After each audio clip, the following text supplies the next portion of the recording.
Elizabeth Taylor. Just the name conjures up images of dazzling violet eyes, epic films, and a love life so dramatic it made her movies look tame. 8 marriages to 7 different men.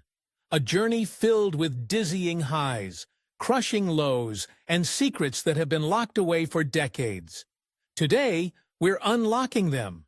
From fairy tale weddings that mask private nightmares to passionate affairs that shook the world, this is the story of Elizabeth Taylor's relentless search for a love that could survive the glare of Hollywood. Number 7. Conrad Hilton Jr. Elizabeth Taylor was just 18, a global superstar when she first walked down the aisle in 1950. Her groom, Conrad Hilton Jr., the 23-year-old heir to the Hilton Hotel empire. Now, if you think this was some quiet secret affair, think again. The wedding itself was a massive Hollywood spectacle, orchestrated and paid for by MGM, Taylor's studio, to promote her new film, Father of the Bride. Imagine this: 600 high-profile guests inside the Church of the Good Shepherd in Beverly Hills, with another 3,000 fans swarming the streets outside. Her dress, an MGM creation by Helen Rose, cost $3,500, a fortune back then. But here's the first secret. This fairy tale wedding was a horrifying lie. The real secret wasn't the wedding, but the nightmare that began almost immediately behind closed doors. Taylor herself said, "The honeymoon in Europe lasted 2 weeks. I should say the marriage lasted for 2 weeks. Then came, yours sincerely, disillusionment, rude and brutal." Hilton's behavior reportedly changed on their wedding night. He started drinking heavily, a habit that plagued their short union. He preferred gambling all night to spending time with his young bride, even getting annoyed when people called him Mr. Taylor. But it was worse than just neglect. Taylor endured severe emotional and verbal abuse. She testified, "He was indifferent to me and used abusive language." Even more tragically, she suffered physical abuse. She once chillingly admitted, "I was a bit of a punching bag." Some sources even point to Hilton's heroin addiction as a factor in his destructive behavior. The most horrific claim that Hilton kicked a pregnant Taylor in the stomach, causing a miscarriage. For an 18-year-old incredibly famous, but also incredibly sheltered by the studio system, this was a brutal awakening. She later confessed, "I was a virgin, not just physically, but mentally. I was not prepared to be an adult. My troubles all started because I have a woman's body and a child's emotions." After just 205 days in January 1951, the marriage was over, granted on grounds of mental cruelty. Elizabeth, showing incredible strength even then, refused any alimony from the wealthy Hilton. Number 6. Michael Wilding.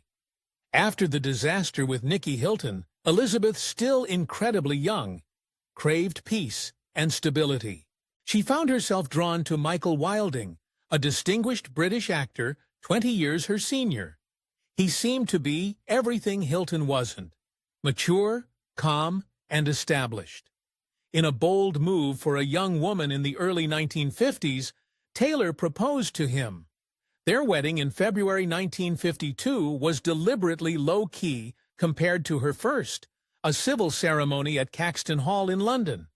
She wore a smart suit, again by Helen Rose, a far cry from the traditional bridal gown. Still, her fame meant huge crowds gathered. This marriage brought her 2 sons, Michael Jr. and Christopher. Taylor embraced motherhood, claiming her career took second place to her family. But a new problem emerged as Taylor's star ascended to dizzying new heights, especially with Giant in 1956. Wilding's career stagnated in Hollywood. She became the primary breadwinner, a role reversal Wilding reportedly struggled with in that era. The age gap, initially a comfort, started to show cracks. Taylor later admitted she dominated him, saying, "I thought he dominated me, but he didn't. And I need someone to dominate me." Their relationship cooled, becoming more like brother and sister. Then came the scandals. Confidential magazine, a notorious scandal sheet, published stories alleging Wilding entertained strippers while Taylor was away filming Giant. Months later, they ran a story about Taylor having an affair with actor Victor Mature. Amidst this, a moment of crisis showed Taylor's incredible strength. In May 1956, their close friend Montgomery Clift had a near-fatal car accident after leaving their home. Taylor rushed to the scene and saved his life by clearing his airway. But even such intense, shared experiences couldn't save the marriage. They announced their separation in the summer of 1956, and the divorce was finalized in January 1957. Taylor had sought calm, but Hollywood, and perhaps her own evolving needs, made that a fleeting dream. Number 5. Mike Todd. Elizabeth Taylor's third marriage to producer Mike Todd was a whirlwind of passion, extravagance, and ultimately heartbreaking tragedy. Todd was everything her previous husbands weren't. A larger-than-life showman, 23 years her senior, who exuded confidence and could con the gold out of your teeth. Taylor said he swept her off her feet. They made their first major public appearance in October 1956. At the premiere of Todd's Oscar-winning film Around the World in 80 Days. The courtship was fast and furious. Todd didn't ask her to marry him. He told her they were getting married. He showered her with gifts, including a 29.4-carat diamond engagement ring she dubbed her ice skating rink. He gave it to her while she was still legally married to Michael Wilding, a testament to his audacious style. They married on February 2, 1957, in Acapulco, Mexico, just 2 days after her divorce from Wilding was finalized. It was a simple civil ceremony, a stark contrast to her first wedding, yet still a major news event. Eddie Fisher was Todd's best man, and his then-wife, Debbie Reynolds, was Taylor's matron of honor.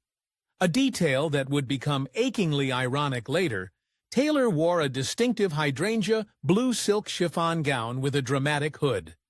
Life with Todd was, by Taylor's accounts, incredibly happy. She called him one of her true great loves. He made her feel like a queen and taught her how to receive love. Their daughter Liza was born in August 1957. Todd reveled in their public life, throwing a party for 18,000 people at Madison Square Garden for his film's anniversary. However, there are darker whispers. Donald Spoto's biography described their union as alternately violent and loving, though Taylor's own accounts don't corroborate this. More disturbingly, some sources claim Todd had doctors sterilize Taylor after Liza's difficult C-section birth, a profound allegation that, if true, adds a disturbing layer to his dominant persona. The dream ended with shocking suddenness. On March 22, 1958, Mike Todd was killed when his private plane, the Lucky Liz, crashed in New Mexico. Taylor was supposed to be on that flight, but stayed home due to a cold, an act Todd insisted upon. She was plunged into inconsolable grief, later saying, "I honestly didn't think I would survive." This tragic end cemented their romance as a Hollywood legend. A fiery, passionate love cut short. 4. Eddie Fisher. The death of Mike Todd left Elizabeth Taylor shattered, and into this void of grief stepped Eddie Fisher, Todd's best friend, and at the time, husband to Debbie Reynolds, one of Taylor's closest friends. What began as a consolation between two people mourning, Todd soon exploded into one of Hollywood's biggest scandals. Fisher, dispatched by Reynolds to comfort Taylor, ended up having an affair with her. The story broke when Reynolds famously called Taylor's hotel room, and Fisher answered. The public outcry was immediate and brutal. Fisher was leaving America's sweetheart and their 2 young children for the recently widowed Taylor. Taylor was branded a home wrecker, while Reynolds was the innocent victim. Fisher's TV show was canceled. Taylor, however, remained defiant, famously quipping, "Well, Mike is dead and I'm alive. What do you expect me to do? Sleep alone?" Behind the headlines, the secret was more complex. Taylor later confessed she never loved Eddie and that their shared connection to Mike Todd was their only bond. She felt sorry for him and used him as a way to keep Mike's memory alive. For Fisher, who reportedly worshipped Todd, being with Taylor might have seemed like a way to stay close to his friend's orbit, or perhaps an opportunistic move, as his own marriage to Reynolds was reportedly strained. Carrie Fisher, their daughter, put it bluntly. Her father consoled her with flowers, and ultimately, he consoled her with his penis. They married on May 12, 1959, just 3.5 hours after Fisher's divorce from Reynolds was finalized. The wedding took place at Temple Beth Shalom in Las Vegas. Taylor, who had converted to Judaism prior to the wedding, wore a distinctive deep green hooded gown. Mike Todd Jr., Elizabeth's son, was a witness, but the marriage was, in Taylor's words, one big, awful, frigging mistake that she knew about even before the wedding, but didn't know how to get out of. Fisher reportedly became jealous and possessive, living in Todd's shadow. Taylor took sleeping pills nightly to minimize her time with him, and even claimed he became menacing, sitting with a gun at night. Despite this, they projected a united front, especially when Taylor won her Oscar for Butterfield 8, a film she felt exploited her scandalous image and in which Fisher had a role. The arrival of Richard Burton on the set of Cleopatra in 1962 marked the true end. The affair was immediate and scandalous, leaving Fisher humiliated and marginalized. Taylor divorced Fisher in March 1964, leaving behind a relationship born from grief and destined for heartbreak. Number 3. Richard Burton. Marriage is 1 and 2. If one love story defines Elizabeth Taylor, it's her epic, turbulent, twice-enacted marriage to Richard Burton. Liz and Dick, their names became synonymous with passionate love, explosive fights, lavish lifestyles, and a scandal that rocked the world. Their affair ignited on the set of Cleopatra in Rome in 1962. Though they'd met briefly years before, this time was different. Their first on-screen kiss famously continued long after the director yelled, "Cut!" Both were married at the time. Taylor to Eddie Fisher, Burton to Sybil Williams. The affair, dubbed Liz Scandal, became a global sensation, even drawing condemnation from the Vatican. The relentless media attention, rather than breaking them, seemed to forge an us-against-the-world bond. Eddie Fisher was left humiliated, and Sybil Burton, who had endured previous infidelities, eventually filed for divorce. 9 days after her divorce from Fisher, Taylor married Burton on March 15, 1964, in Montreal. She wore a canary yellow chiffon dress. Thus began a decade of unparalleled extravagance, private jets, homes on multiple continents, and legendary jewels, including the 69.42-carat Taylor Burton diamond. They were the most famous and infamous couple in the world, but the glamour hid a stormy reality. Their arguments were legendary, loud, profane, and often alcohol-fueled. Taylor said their fights were delightful screaming matches, while Burton admitted it could be murder. Jealousy was a constant trigger, as were professional rivalries.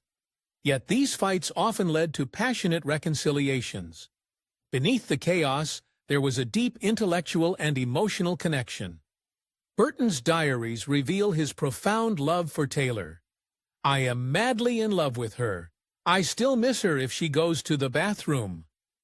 They shared a love for literature and poetry. They made 11 films together, including the iconic Who's Afraid of Virginia Woolf, for which Taylor won her second Oscar, playing a role that chillingly mirrored their own volatile dynamic. Their blended family included Taylor's children, Michael, Christopher, and Liza, whom Burton adopted, and Maria, whom they adopted together. But alcoholism was a destructive force. Both drank heavily, fueling their conflicts. After 10 tumultuous years, they divorced in June 1974. Burton wrote to her, "The fire, of course, is you." But they couldn't stay apart. They remarried on October 10, 1975, in a remote village in Botswana, Taylor wearing a rainbow-hued tie-dye dress. This secret attempt at a fresh start away from the spotlight was doomed. The same destructive patterns resurfaced, and the second marriage lasted less than a year, ending in divorce in July 1976. Taylor lamented, "I love Richard with every fiber of my soul, but we can't be together." Yet their bond endured beyond divorce. They remained in frequent contact, even reuniting on stage in private lives in 1983. Taylor claimed Burton's final letter to her, received after his death in 1984, expressed his desire to come home. She always called him one of the great loves of her life. Number 2. John Warner. Seeking a different path after the whirlwind of Richard Burton, Elizabeth Taylor embarked on her sixth marriage, this time to John Warner, a Virginia gentleman, former Secretary of the Navy, and aspiring Republican politician. They met on a blind date in July 1976, when Warner escorted Taylor to a British embassy dinner, honoring Queen Elizabeth II. Taylor was reportedly bowled over, particularly by Warner's Virginia horse farm, which appealed to her lifelong love of riding and her desire for a more grounded life. Their courtship was swift. They were engaged by September and married on December 4, 1976, in an intimate sunset ceremony on Warner's Atoka farm. Taylor wore a violet cashmere dress and a tweed and fur coat, a far cry from her usual glamour. This private wedding signaled her hope for a new, less tumultuous chapter. Then came the 1978 Senate campaign. Taylor transformed into a tireless political campaigner for 23 months, kissing babies, speechifying, ribbon-cutting, and drawing huge crowds. Her fame was an undeniable asset. The physical toll was immense, with handshaking leading to broken blood vessels. A dramatic incident where she choked on a chicken bone just weeks before the election even made national headlines.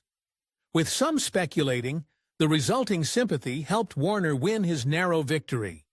But being Mrs. Senator came with a strict set of rules.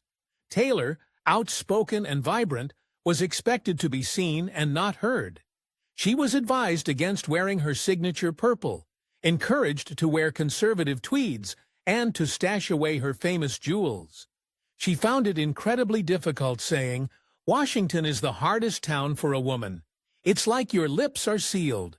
You are a robot." She largely set aside her acting career. The secret of this marriage was the profound loneliness and loss of identity Taylor experienced. "I don't think I've ever been so alone in my life as when I was Mrs. Senator," she wrote. Warner became consumed by his Senate duties, famously declaring he'd never miss a roll call.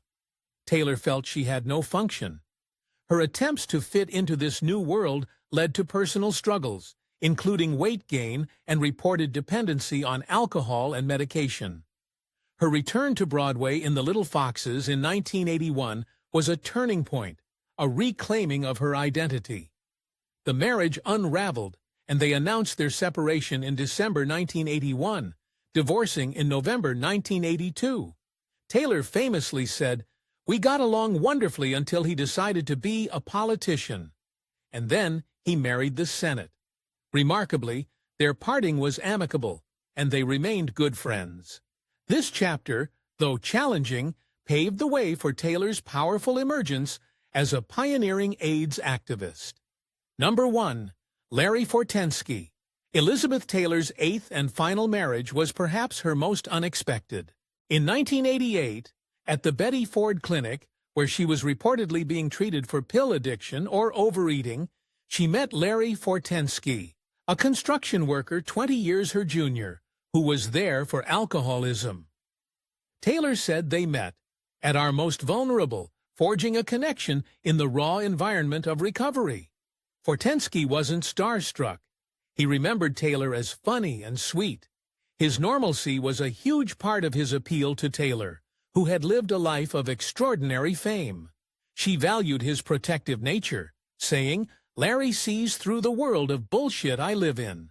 Their wedding on October 6, 1991, was anything but normal. It was a $1.5 to $2 million spectacle held at Michael Jackson's Neverland Ranch. Jackson, a close friend, escorted Taylor down the aisle. The guest list included 160 high-profile names like Liza Minnelli and Nancy Reagan.